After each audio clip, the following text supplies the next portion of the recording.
Helping people understand history and how it keeps repeating itself. The brainwashing of people, we're here to unhypnotize. Open your eyes and mind.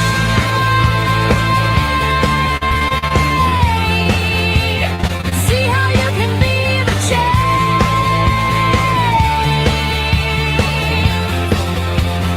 Topics include chaos, or Plato, or allegory of the cave. Montauk Project, Mandela effect, the problem with using labels, and other topics that are considered conspiracy theories.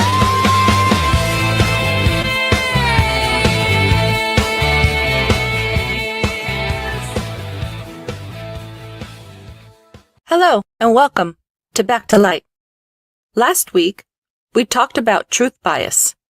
Tonight, we're taking a closer look how opinions and beliefs quietly influence almost every conversation we have. We throw around words like fact, opinion, belief, and bias so casually that the lines between them have become increasingly blurred.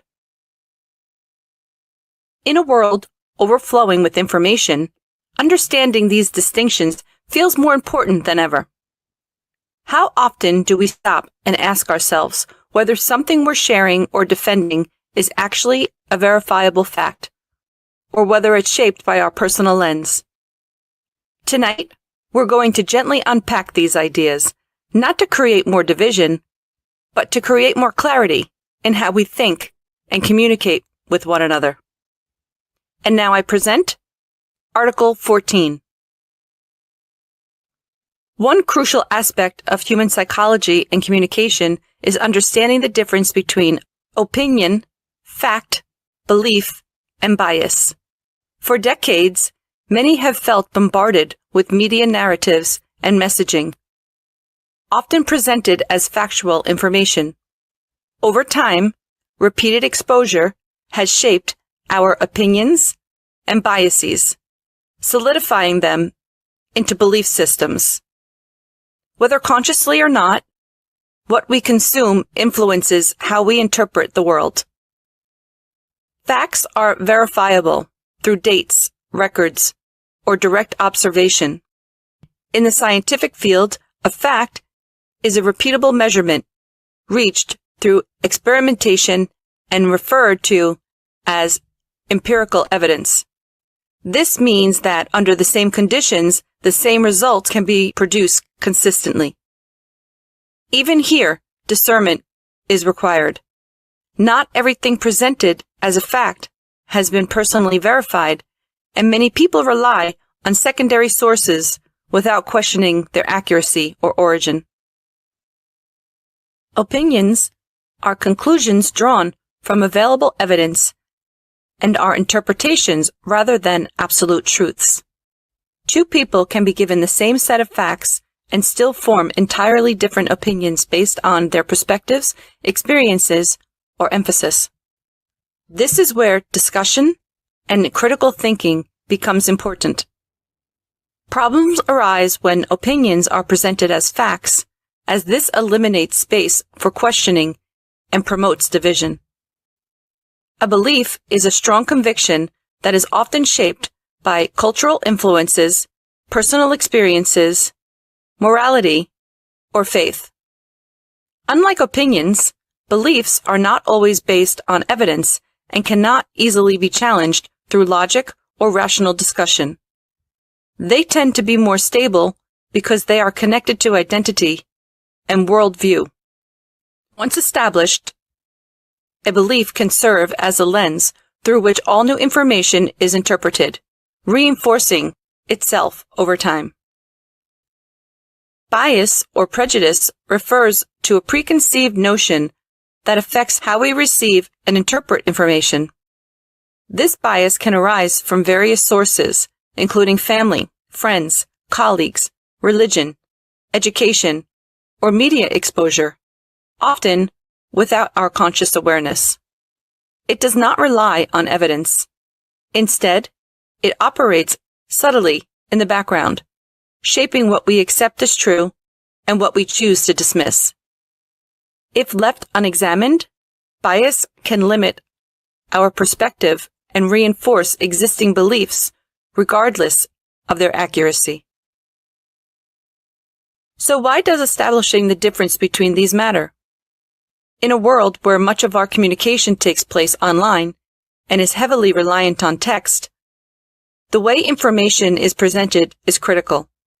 Without tone, body language, or immediate clarification, words carry weight. When something is labeled a fact, it implies a certainty. When that certainty is misplaced, misinformation can spread quickly and widely. When one presents something as a fact, is there reliable and verifiable evidence, or is it based on a personal opinion or the opinion of another? Are we repeating information that we have not tested or confirmed for ourselves? When we express an opinion or belief, do we take care to clarify it as such by saying, "In my opinion, I think or I believe"?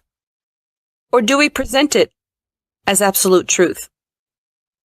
Do we truly know the answers to the claims we see circulating? Who is alive or dead? What events are real or staged? What narratives are accurate or constructed?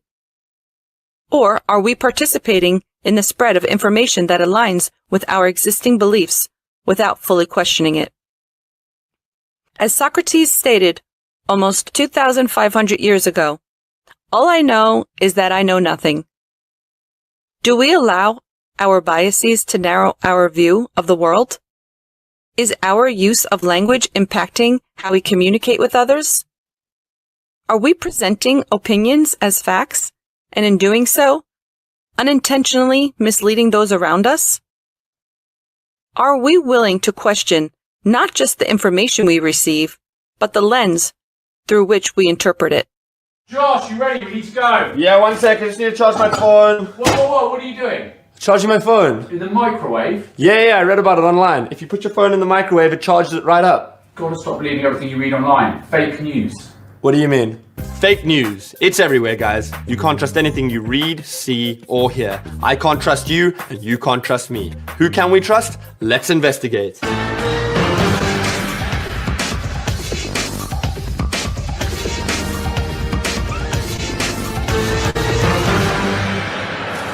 Have you heard about fake news? Yes. Yeah, I have, yeah. Definitely. Not really. What are some of the fake news stories that you've heard? Donald Trump saying that Obama tapped into his phone. Donald Trump is a journalist who makes fake news. He's a president of America. I thought that was Barack Obama. Why would Obama want to change the temperature of Donald Trump's water? His water. Well, you said he changed his taps. He tapped into his phone? He used his tap as a telephone. No, like, use some kind of technology to get into his phone. Using his tap. No, tap doesn't come into it. He writes the stories and then he publishes them. He uses Twitter account. I've got Twitter. Do you? Yeah. You said tap. I did say tap, it's like a term. Oh, like when you tap. No? No. I'm going to read you a few headlines and I want you to tell me whether you think they're real or whether you think they're fake. Okay. First one. A cinnamon roll can exploded inside a man's bum during a shoplifting incident. That's true. That is false. Oh. A woman wearing too much makeup was mistaken as a clown and attacked by an angry mob. I think that could be real. Fake. A woman in a sumo wrestler suit assaulted her ex-girlfriend in a gay pub after she waved at a man dressed as a Snickers bar. I'm gonna say false. That is true, Rob. It's true. Yep. Wow. Have you ever seen someone dressed as a Snickers bar? Never. What do you think that entails? Kind of square cardboard box with stickers down it. Yeah, you're probably right. A man died after his massive porn magazine collection fell on him. Yes, come on. No, Michael. I wanted to say no. And you know I believed Yeah. in you. Who's making up all of this fake news? Journalists? We should set them straight. How long does it take you to make up a news story? You don't make stuff up. I thought all news was fake now because of the internet. No, not all of it. So, you only tell the truth. maybe then you can clear some things up for me. How many spiders do people really eat in a year? I read that in a year you eat 7 spiders. And where did you read the story? Lad Bible. Oh, I don't know that news source very well, so it might be you need to cross-reference it with some other news sources. Do you ever write like a headline and then just sort of put blah, blah, blah underneath because the headline is kind of all that matters? I find on YouTube, if I just put a good title, the video doesn't really matter. I get the clicks. And you're absolutely right. I think there is a real concern that the content becomes less important than just getting people to click on the headline. So if we wanted to get this interview loads and loads of views, what would you call it? You'd probably know better than me. What if we call it the most insane interview ever? Or we could call it, now bear with me, meet my new girlfriend. That would get clicks though. Now, we've had a bit of fun. Let's get down to some business. From one investigative journalist to another, did we really land on the moon? Yes. And I just have to take your word for that. How do I know if you're real? How do I know I'm real? How do I know anything's real? I figured it out. Fake news, real news, it doesn't matter. Nothing is real. The world is fake news. Life is fake news. Everything is a simulation created by an unfathomably sophisticated artificial intelligences. Like that Keanu Reeves movie, Speed. The evidence is all there. We just have to see past the lies to see the truth. Sorry about all that. The doctor said I got carried away. I was wrong about the world being fake. Everything's fine. Everything makes sense. I understand my place in the universe. Keep it real.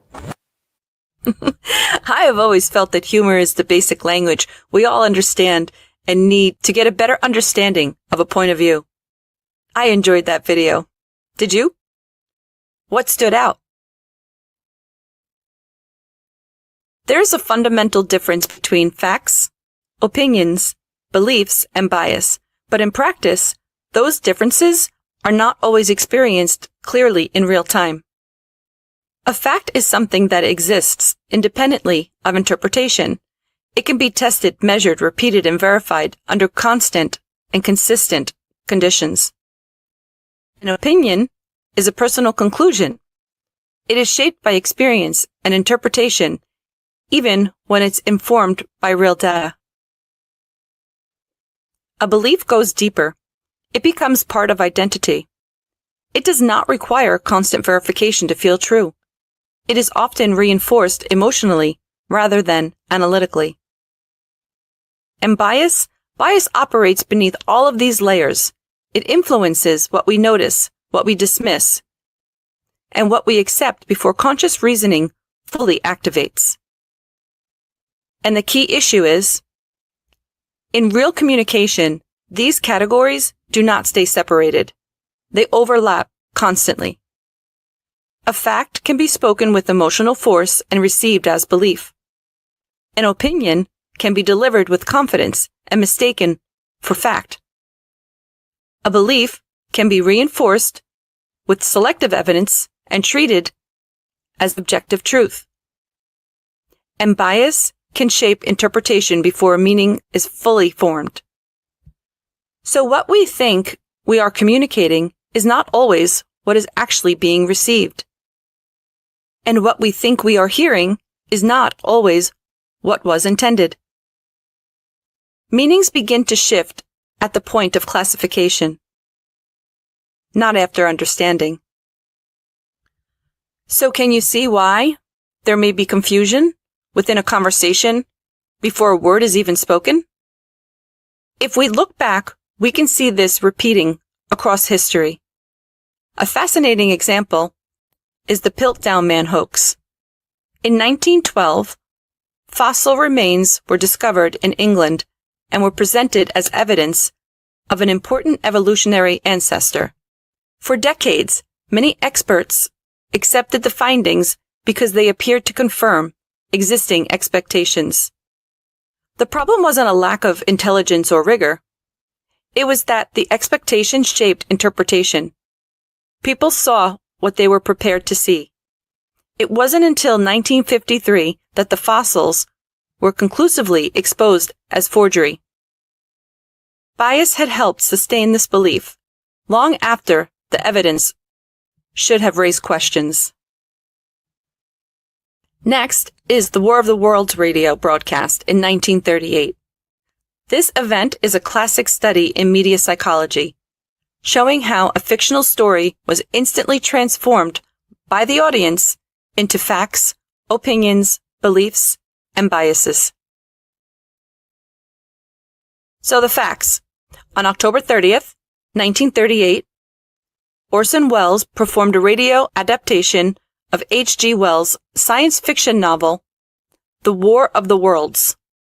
The show was clearly introduced as a fictional play, but it used realistic, simulated news bulletins to describe a Martian invasion. Opinion?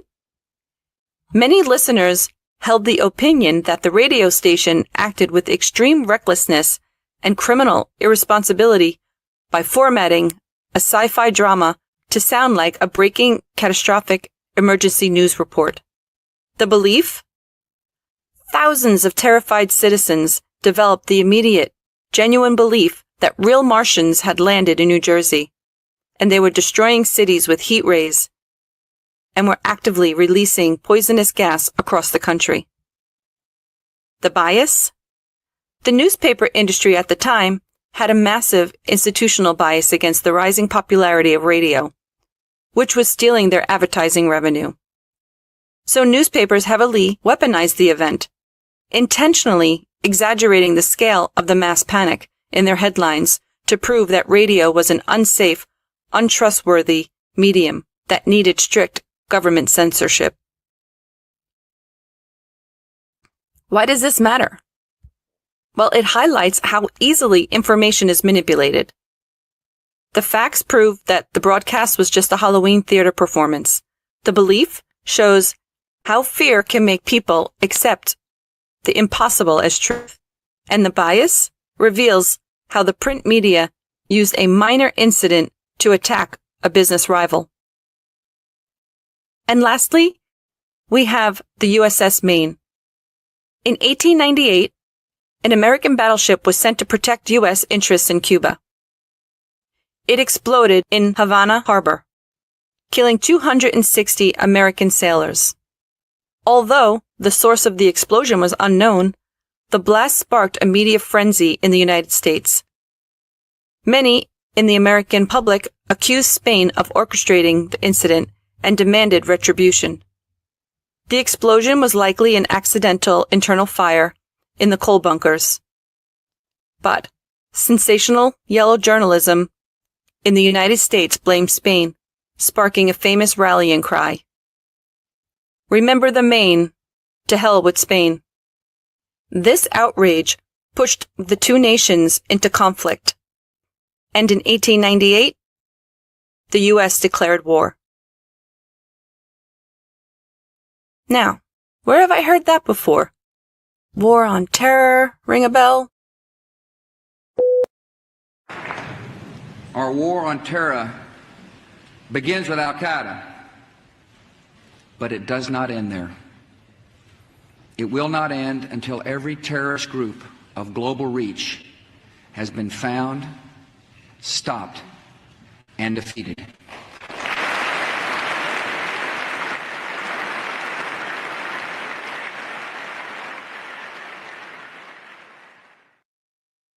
Okay, moving on. Though separated by different centuries and circumstances, these events reveal a common lesson when facts, opinions, beliefs, and biases become confused. Even intelligent people can lose sight of what is actually true. Across all of these cases, the pattern is consistent. Events themselves do not determine understanding. Interpretation does. An interpretation is always shaped by prior expectation as much as it is by evidence.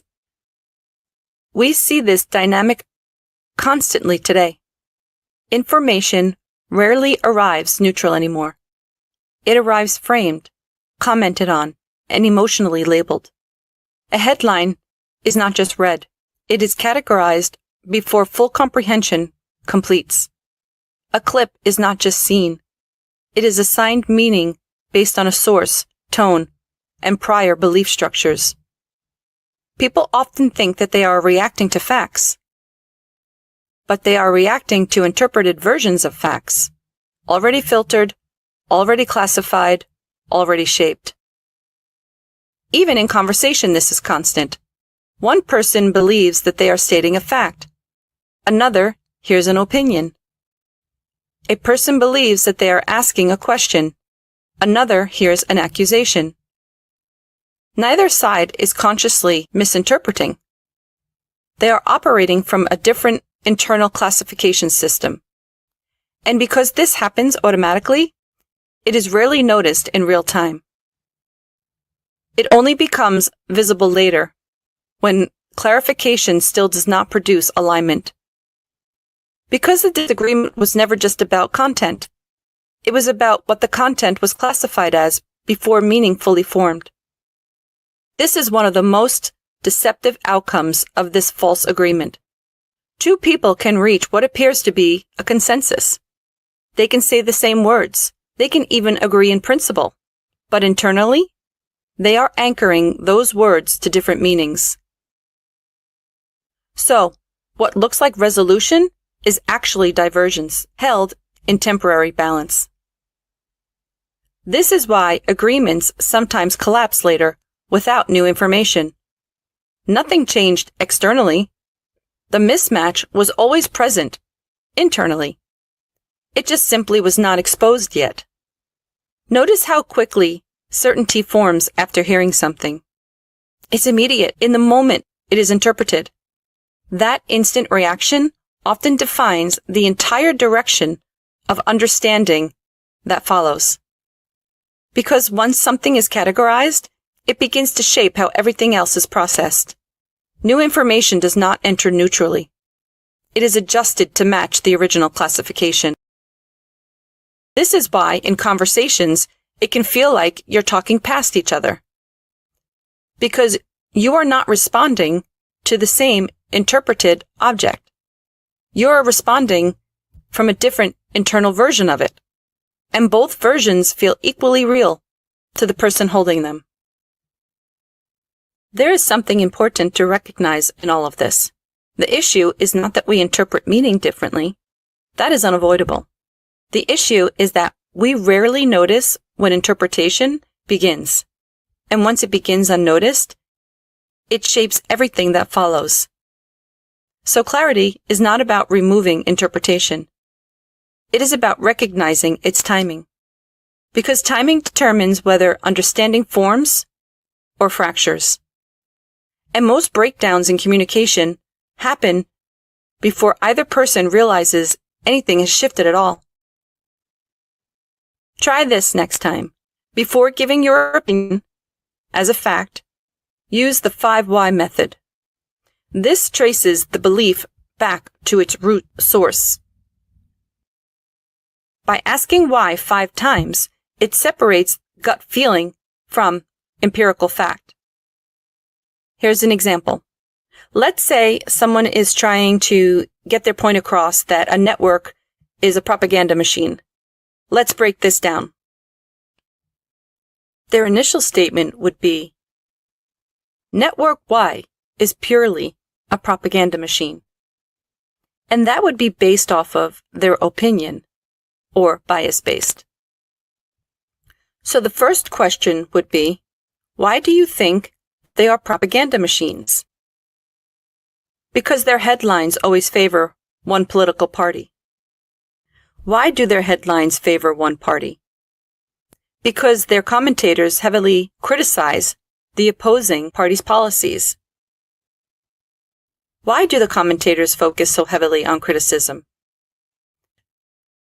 Because outrage-driven commentary draws higher viewer ratings.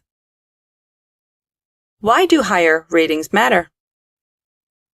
Because the higher ratings allow the network to charge advertisers more money. Why is their business model built on advertising revenue? Because they operate as a for-profit commercial corporation, not a publicly funded news outlet.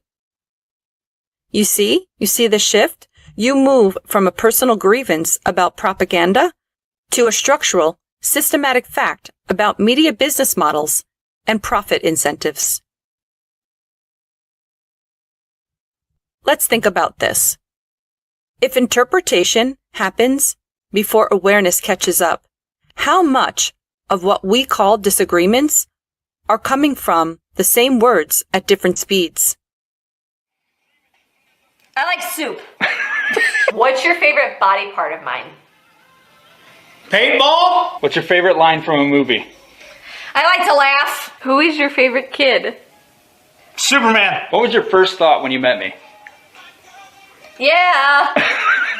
What's most important in a marriage? I have a driver's license. Oh. What's your biggest fear? When I had a brain freeze, who would you call to bail you out of jail? Who would I call? Ghostbusters. If you could change your name, what would you change it to? Retirement. You're really good at getting them and reading your mouth. Your teeth are so big. Good at this game. You're hard to read. I think it's because you don't pay attention to me when I talk. Huh? Yeah. I said it's because you don't pay attention to me when I talk. You don't look at me. When two people use the same words but mean completely different things, are they having a disagreement, or are they having two entirely separate conversations? I'd love to hear your thoughts about this topic. Leave them in the comments or continue the conversation with us on Telegram. The link is in the description, along with our show affiliates. Go to backtolight.live for your copy of my ebook, Liberate Your Mind, a Spiritual Declaration of Freedom. And thanks again to the Back to Light crew, Carrie, our producer, Claudia, our mod, and Todd, our songwriter. I appreciate you all. And as always, to you, our listeners, thank you for opening your mind and sharing with loved ones. We'll see you again next week for Article 15, MK Ultra. And remember, every story we believe shapes our reality. Stay curious and don't be afraid to question the narrative.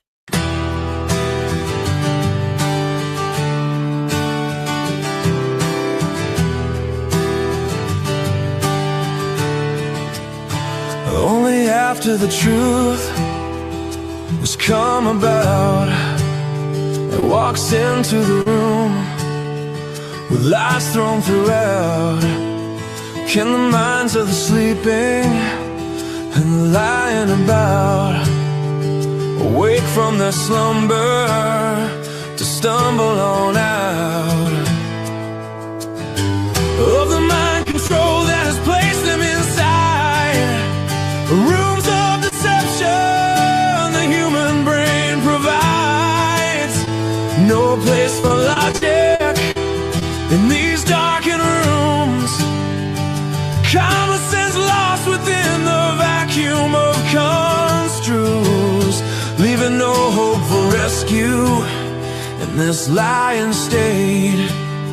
Rooms piling high with just more of the same. Unless, of course, the light of truth, like the break of day, finds its way through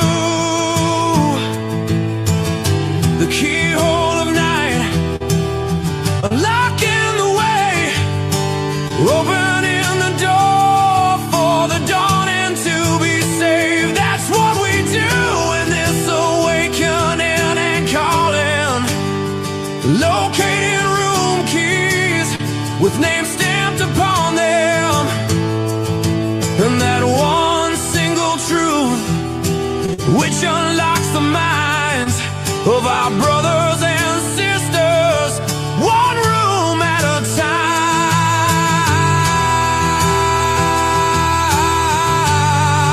Room service for the mind, one room at a time.